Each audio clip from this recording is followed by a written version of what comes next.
Hello there, and welcome back to Space Marine, where we have another VOD review to do.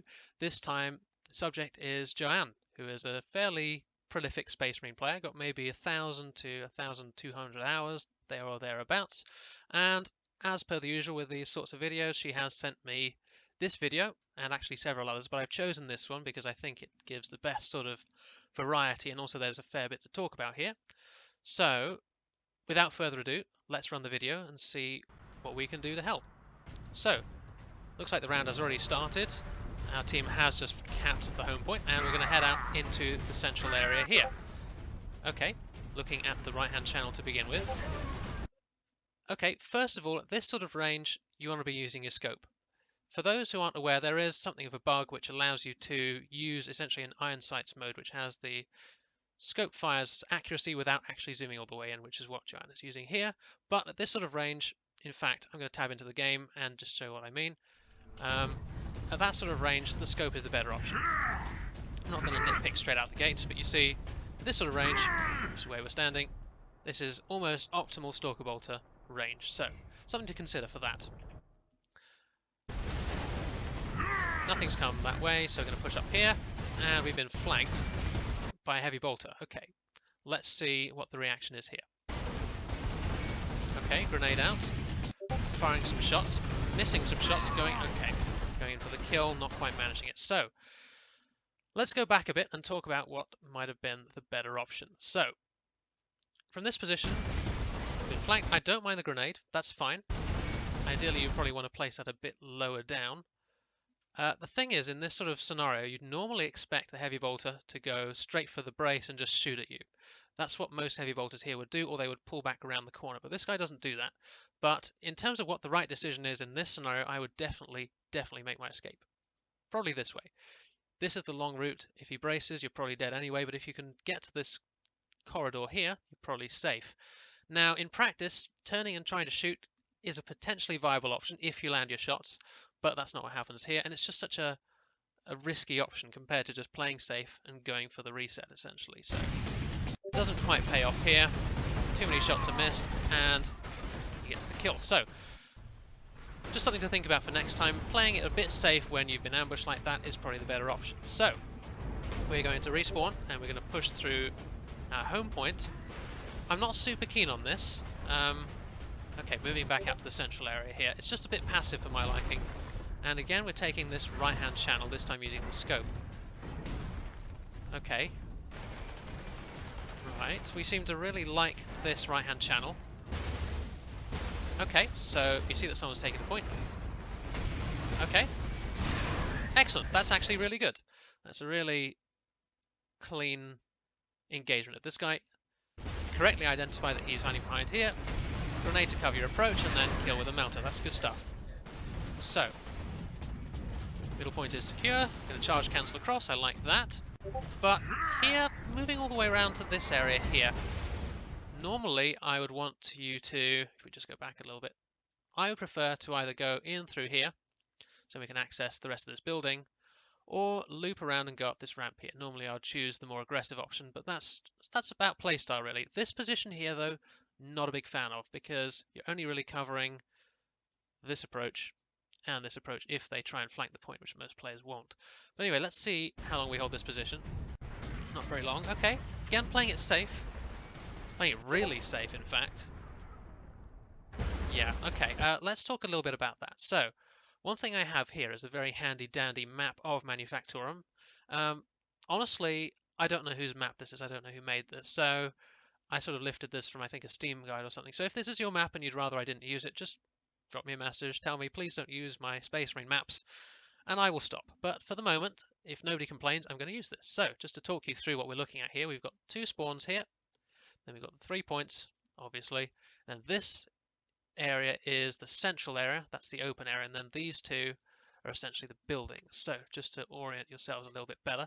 So the position that we're holding at the moment is, let me just double check that.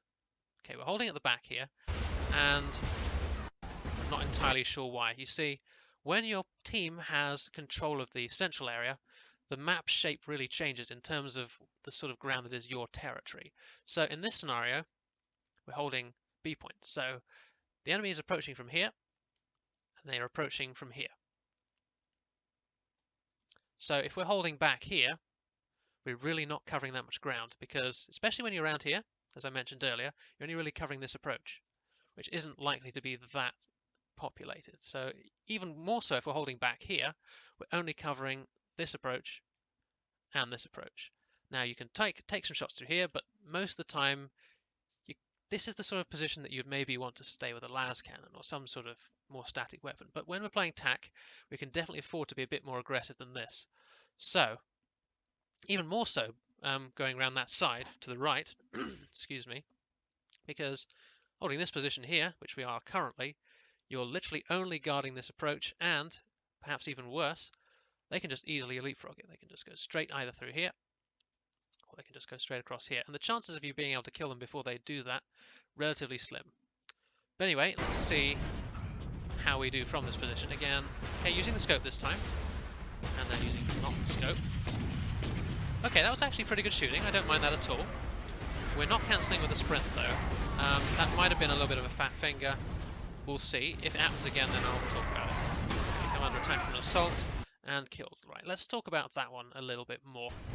So, at this stage, this is when we need to be moving, because the assault has quite clearly exposed himself, and this is the direction we need to be evading here. Just to roll, anything like that, just to get yourself out of the range of the ground pound. You can charge, you can roll. The one thing I wouldn't recommend is just standing still and taking it on the chin. So even from this position, there still is time to roll. You can either go away, or you can go the diagonal that I talked about in the previous video. But the option to try and get the charge stun is in fact extremely risky. It's extremely risky. And in this case, it really doesn't pay off. In that scenario, if you really do feel like you need to engage, like you've got no option, you just want to go for the standing stun combo. And for those of you who don't know exactly what I mean by that, it's basically just stun, hit, stun. And then you can follow it with either a melter shot, or you can follow it with a charge. Again, something I went over in the previous VOD review, but if you didn't see that, then that's what I would recommend here. Moving on. So yeah, we died to this assault. And yeah, you see, even just getting a single melter shot on him would have killed him because he didn't have impenetrable. So going down mid this time, taking some shots. Okay, this is something that I would have wanted you to react to a bit quicker. You see, oh, I've gone back, not quite far enough. That might be too far. Oh well.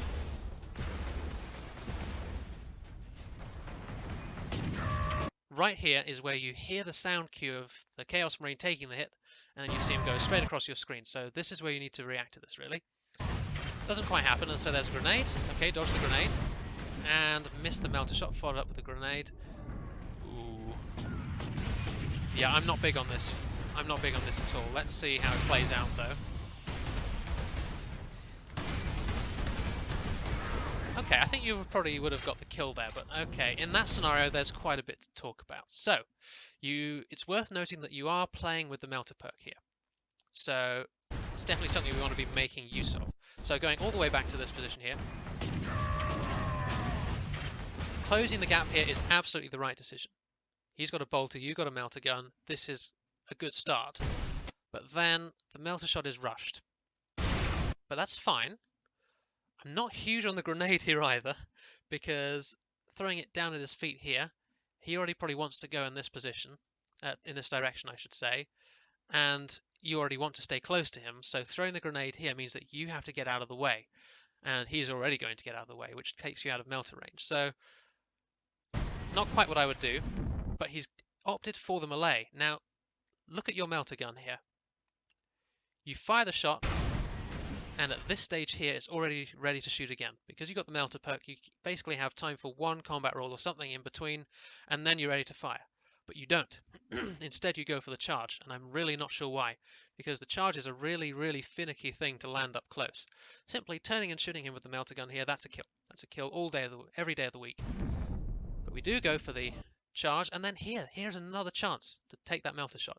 Your melter is ready, it's just itching to be fired at this guy, but instead, we back off. And for some reason we switched to Stalker Bolter. And actually here's something I do want to talk about. Do you notice the delay? This bit here. there is a way to avoid that. Let me show. I'll demonstrate that real quick. So, the difficulty here is if you switch during the animation, you have to wait. If you switch beforehand, in fact, I'll do that right now. See, it's instant.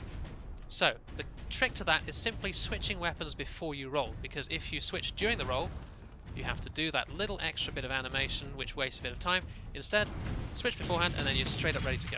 Just a small thing, but it will make a big difference. It's basically the time to give you 1 or 2 extra shots. So in this scenario, I really don't agree with bringing out the Stalker Bolter, but if you've really got your heart set on that, that's the way you'd want to play it. So from this position here, I really am not keen on how passive you play this. You really want to be going straight for it. So from this position here, he wants to be keeping his distance. You want to be getting right up close to him. So go right for this corner. This one here, or you can go to that one there. But instead, you choose to take a much wider angle. Now, that's also something I want to talk about here.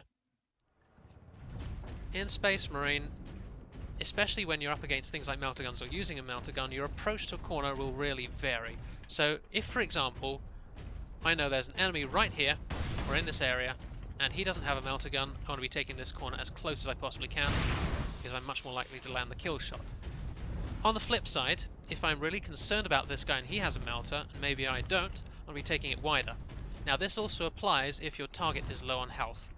If you have more health than your opponent, you really don't want to give him that one-shot opportunity, so taking this corner as wide as you can, it's just a bit safer. But in this scenario, like I say, you'll be playing it as close as possible so you can get that juicy point-blank melter damage. Anyway, moving on, you do decide to take it wide, and as a result the melter gun really doesn't do much. It's just a bit passive for my liking, really. In this engagement, you have the advantage up close, he has the advantage at mid-range, so close the gap, get right in his face, and stick the melter gun up his nose. Anyway, moving on, we've seen that C is being taken, so we're going to move up to support our assault. This is fine. Okay, there's a good kill. Now there's a tactical here. Missed the shot.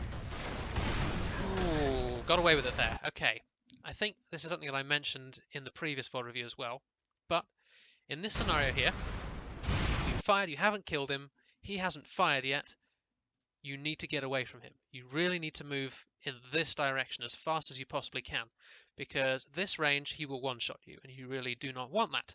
Instead, the decision to close the gap is insanely risky, because at any point here, if he shoots at you, you're dead, and your melter gun is still recharging.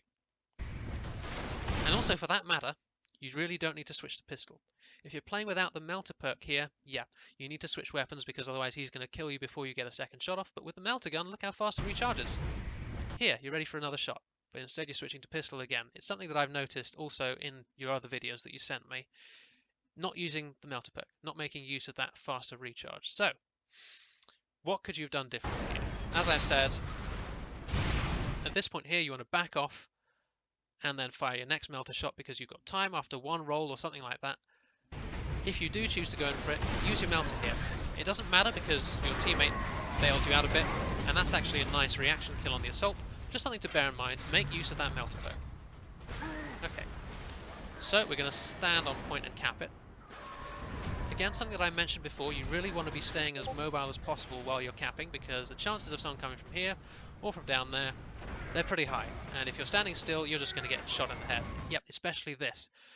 Again, something I mentioned in the previous VOD review, but you're completely exposed from this angle here. You're watching this point, but you're standing still. And if someone fires from... Let's go back a little bit. If someone fires from this position here, and you're standing still, you're dead. There's no escaping that. If they've got a headshot multiplier weapon, you're going to die. It's just something to bear in mind, like I say. Okay, so I'm going to finish capping this point. And let's see where the decision to go next is going to be. Going back a bit, I'm not keen on it. Again, this is scope range. This is not no scope range. Another thing, this is a trend that I've noticed from all of the clips that you sent me, in fact, is that you're really overusing this iron sights mode. I'm going to call it iron sights mode because I don't know what else I can call it. But this is a really niche tool. At the sort of ranges you want to be using this at, it's sort of like maybe this distance. If you're firing from here to about there, sure, use the iron sights. Not over to there. Also, it's much easier to hit assaults with that. But those are like the two main uses of that mid-range and against assaults. Everywhere else you've got way better options.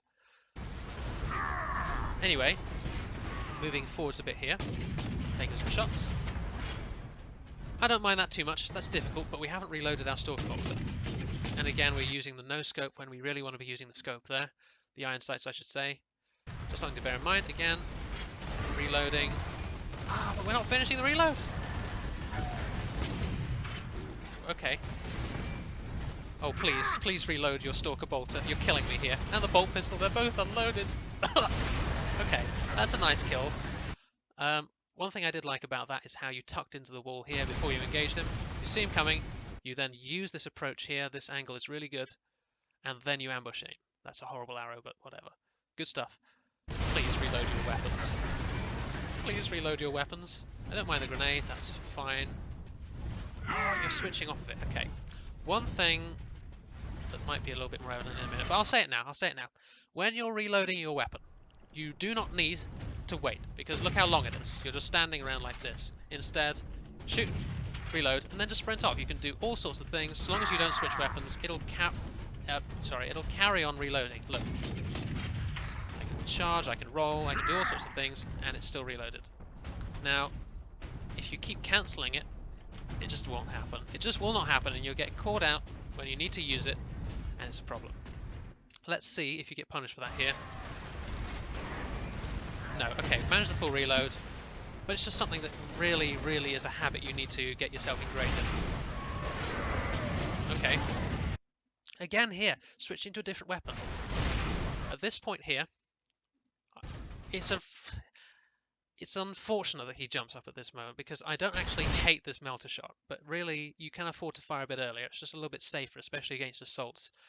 Now the thing that I really don't like is switching to the Stalker Bolter. You've got a couple of options. In this sort of scenario, you either want to stick on melter or switch to your pistol, because the Stalker Bolter just isn't great at finishing targets like that.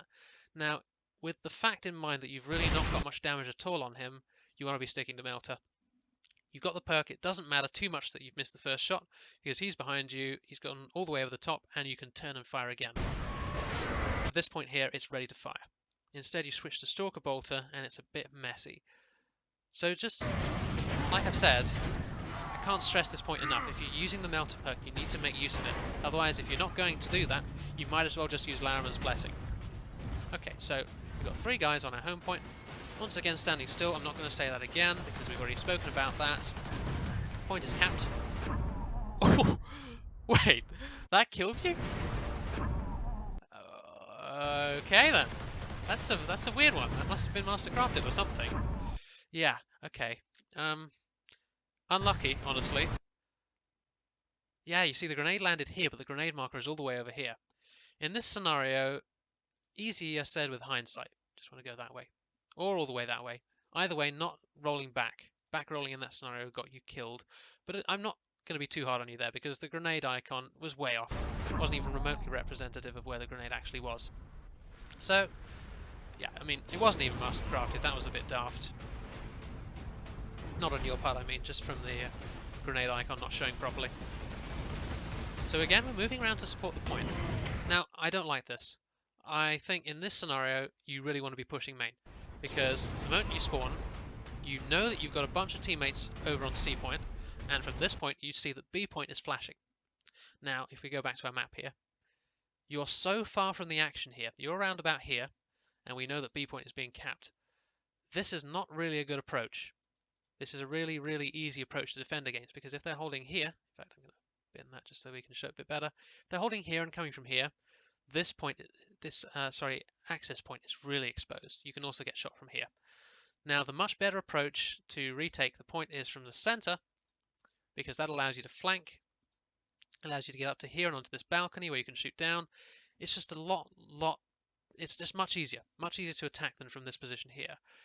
But I'm not sure that was actually what was on your mind. You died on A point, so you went back there to make sure it was secure, but it's just, like I say, it's a bit of awareness here. Just being aware of what is happening on the map without having to see it for yourself. Okay, taking some shots over there. Giving up on that again, not reloading the Stalker Bolter. Please, reload. As I mentioned before, this is not iron sights range. You want to be using your scope there.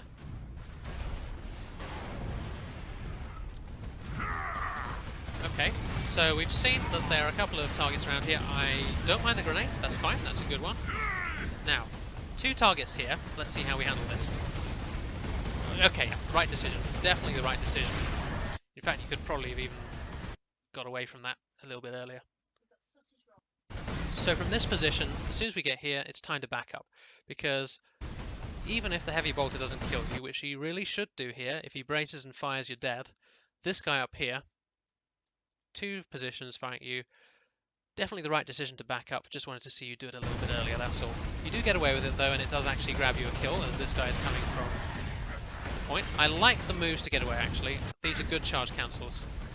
Let's just rewatch that quickly. F charge away, charge cancel, F charge again. Very efficient, I like that. Exactly the sort of time that you want to be using that. A little bit of panic there, I think, firing at our teammates, but that's fine. No harm done. Yeah, it's just you keep hovering around your home point, which is really not the decision that I would make here. But then again, I'm a very, very aggressive player, especially on tactical. Again, going to recap this. Yeah, okay. In this lull, I'm going to take the opportunity to just have a look at our map again and talk about the sort of routes that I would prefer to take personally. As tactical, standing on B is a little bit of a death trap. So, better positions to take are this flank route or this flank route. I've already drawn these out before, but it's just I want to just build on that a little bit. You see, the good thing about this particular route is that you get a flank route here, or you can choose to go into the building here depending on where you think there's a vulnerability. Now, once you're in this position here, this is a very, very strong position because it allows you to put pressure on this point. If you go up from this way, you can take this balcony and fire down from there. You've also got access to the enemy's home points, home spawn, I should say. You can move around to here. And just from here, you can put pressure on them as they come from here. So, as tactical, you really have the mobility and survivability to really exploit when you get behind enemy lines. And it's just something that you really want to be aiming for, particularly with this loadout, rather than sitting back and defending, which is just not really what this class is best at. Moving on. Again, standing still. I've already mentioned that. Watching this approach, that's fine. Nothing too wrong with that. Although in this scenario, if you've been watching this angle, you've probably got that kill. Doesn't matter though, your teammate already cleaned him up. And then we're reversing again. It's just all very, very defensive. I really want to see some more aggression out of you. I don't mind the decision to go for iron sights there. That's not a bad range for it. But, got away with it there. From this position here, he should have killed you. This range here, your crosshair placement isn't the best. You're not taking this corner cautiously enough, and this shot is very, very lucky to not kill you. You respond well to your luck though, and you do manage to kill him though, so it's not the end of the world dealing with a hammer here. Okay, another thing that I mentioned in the previous video, lead with the melter shot.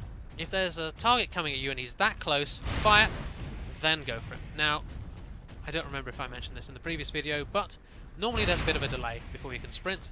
Not so if you switch weapons and then go for it. Then you can sprint and then charge straight after it with no delay. It's a handy trick to know. Going back to the video, we have got away with that one. Taking some shots at this assault. Okay, that's actually very nice shooting indeed. I'm impressed. I think I would probably have gone for the scope shots with that, but going for iron sights against assaults, as I've mentioned, that's absolutely fine by me. Okay, there's a blind grenade. In that situation, it's ambitious to go for the kill shot anyway. You see, in this scenario, you usually just want to back up. You know that there's a target behind this wall. You've already identified that. The moment that you're blinded, you don't know that he's not going to go for you. In fact, he's probably blinded as well, so it's not really the end of the world, but just I would err on the side of caution and just back it up a bit. Doesn't matter in the end, he's already dead. You get the cap, and then we're back to our right-hand channel here. Again, scope range, I'm not going to say it again. Risky. Not getting the kill with the melter shot and then going for the charge. It's not necessarily a terrible decision, but against a hammer, you're not really going to be able to stun him out of that swing, and if you were swinging afterwards, then there was a chance that he could have killed you there. Doesn't matter in the end, he does go down. And again, we're back to this right-hand channel. Please, more aggression. Engaging down here, again. Scope range, not iron sights. And just really, really static play here. Oh, you're killing me, you're killing me. I really, really want to see you attacking here. Just push the advantage, push their home point, push their spawn. And when we do find an engagement here, we're still not using the scope. Okay, yeah, right decision to opt out of that shootout. It was not going our way. Going for the flank instead, that's fine, but it does seem like our target has already been killed. So again, we're taking a new defensive position. This one is better. If we look at our map here, you've got a little bit better line of sight. You're holding up here, which gives you line of sight to this area essentially. Because you're on an elevated position, you do have a little bit of vision above. Also, you're firing at this position here, which is a handy dandy place to be able to shoot. Let's see how that goes. Not half bad, honestly. That was very, very nearly a kill. One more shot would have killed him. This balcony is actually a much better position to be firing from. I much prefer firing from the enemy balcony, but this isn't terrible. This isn't bad at all. Holding this static position, though, is risky, because you're standing fairly still. If there's a las cannon coming from this direction here, it's a problem. That doesn't happen, so no real bother. Again, don't want to be just standing reloading. Yeah, here's another thing that I didn't mention before. If you fire some shots, you can then scope in, you can cancel the reload at any time, or you can just scope in and then wait for it to complete. It's just a bit more efficient and it keeps you on the move and in the action. There's less downtime, in other words. Taking some shots here. Ooh, not hitting the shots though. Dropping down to engage. Okay. Which side did he go to though? Got some damage on him. He's very nearly dead.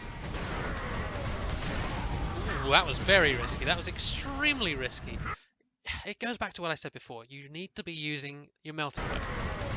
You've got a melter shot available, but you're opting to fire a pistol instead. It's just so risky in comparison because you don't know how much health he has. In this case, a single pistol shot does kill him, but look at your health. And it very nearly gets you killed here, actually. You do get away with it, though. Again, I do like the escape. The charge cancel away is efficient and it's fast, so that's good. Yeah, just playing safe while you're regenning. There's nothing wrong with that. Scope range, please! This is a bit of a weird game. The enemy is behaving quite strangely. There are people in your backline, but not really pushing the point. Okay, missed some shots here. Reload. Okay. Okay, that's actually nice shooting. That's good. Yeah, that's a good range for that. And in fact, you followed up well to engage with Melter after that, so that's good stuff. Round's almost over. Same position again. And then moving back around to another defensive position. Okay, and that's the end of the round.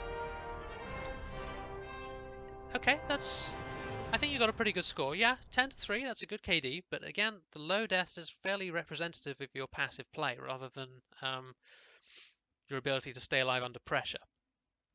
The main things I want you to take away from this are just that you really want to be playing more aggressively, especially on tactical. You can sort of get away with this if you're playing Plasma Cannon, which I know is your sort of secondary choice, or maybe even your main choice, I'm not really sure, these days at least.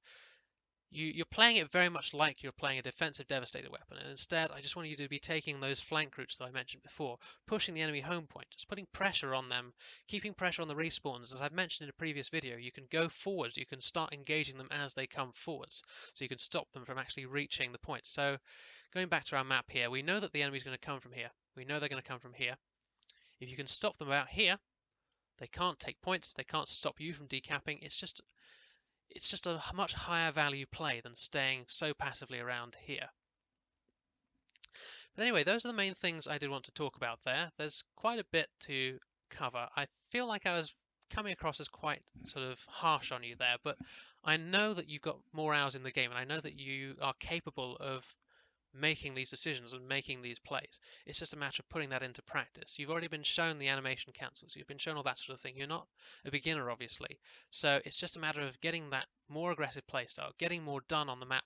And I think to a certain extent, just not being afraid to die quite as much, you know? Because it's something that I see quite a bit for intermediate players. It's just that sort of not quite fear, but just consciousness of the risk that they're in. And there's really no room for that in Space Marine. Obviously, you don't want to be hard feeding, but just something to be aware of is that you can really get away with playing a bit more aggressively. It'll give you more results and it'll also help you improve faster. Anyway, that's probably enough that I've talked about this one for today. As I mentioned in the previous video, if you've got any videos that you want me to review, any VODs on just about any class or map or whatever else, send it in to me, drop me a message, or upload it to Drive or YouTube and give me the link, and I will happily do a video on it just like this one. And yes, feel free to do that. Hope you enjoyed this. Do leave an upvote if you're enjoying this series. Just helps me to know what sort of what people are getting out of it, if that makes sense. And as always, I will see you on the battlefield.